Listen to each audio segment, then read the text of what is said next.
In this segment, we're talking about the risks in retirement and how to mitigate them. We're going to be addressing longevity risk and the planning solutions that only insurance products can deliver, all from Tom's book, Paychecks and Playchecks. Well, Tom, let's talk about it. There are so many. Give me some of the 3 or 4 of them. There's a lot of risks that can happen in retirement, and you talk about it in your book.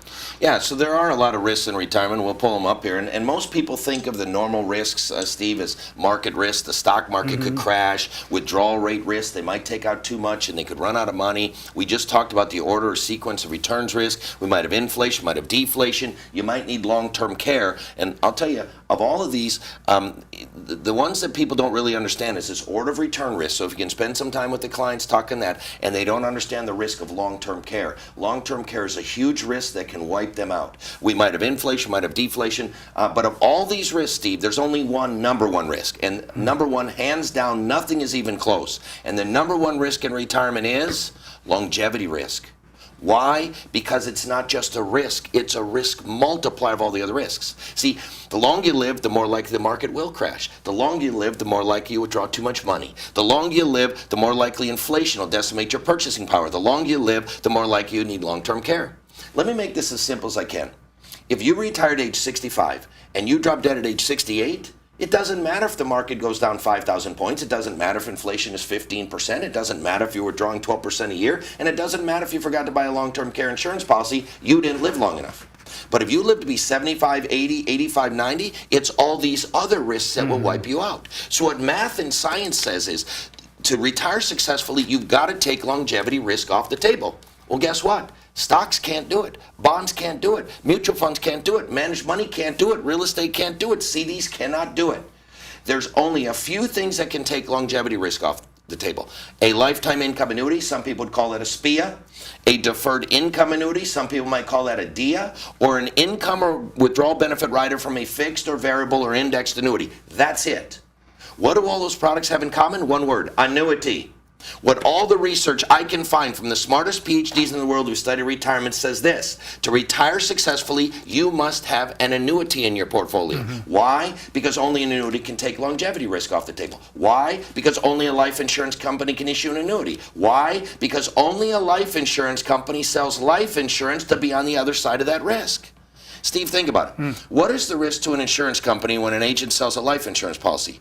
That somebody dies too soon. They sell a big policy, $1 million policy, they pick up a check for $25, boom, next day the guy gets hit by a bus. The insurance company's got to pay out $1 million, they picked up a check for $25. The risk is somebody dies too soon. What is the risk if somebody buys a lifetime income annuity? That somebody lives too long. They're 115 and they won't quit breathing and they got to keep sending those checks every month. And because the insurance industry is on both sides of that risk, they can neutralize longevity and mortality risk in a way that no other industry can do it. Well, now, when we're talking about the risks of retirement, and of course, in another segment, we did talk about the order of sequence of returns, how much I'm taking out in withdrawals. All those things complicate the matter. Now I have to think, will my mortality or my human longevity, will I live longer? And in one of our segments, we talked about some of this. We are going to live longer. We just need to get over that fact. And you're saying, though, if I heard you right, that this complicates every other risk. It's a multiplier. It's a multiplier. And so what all the research says, to retire successfully, you've got to take that longevity risk off the table, because otherwise all the other risks will be multiplied. Now I noticed, Social Security is probably the most elaborate annuity we have. It's a government annuity. And I noticed the government went out of its way to help most consumers by talking about this new thing called, and I don't want to get into today, but QLAC. And I was so surprised that they actually selected an annuity product called a deferred income annuity.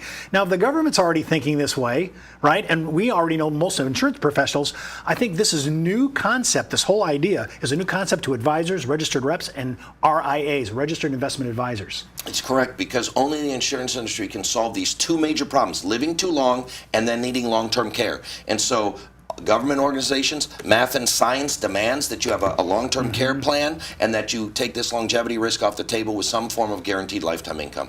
Okay, now when we talk about guaranteed lifetime, it may be a new concept for some of our registered reps. We're talking about money you cannot outlive. Right. So it's a guaranteed paycheck every month for the rest of your life, no matter how long you live. Well, I'm thinking this French gal that is Guinness Book of World Records, 122 years, 164 days, Jean Clement. She lived a long time. And are you saying that if she had a policy, they would have been making those payments all the way out They to would have made 122. that policy every single year. Now, people say, well, Tom, how can they do that? Well, because they're on both sides of the risk. If people live longer, yes, they're going to pay more in lifetime income, but guess what? They're not going to be paying death claims on their life insurance policies. Because they're on both sides of that risk, they have a natural hedge to protect themselves and to protect our clients.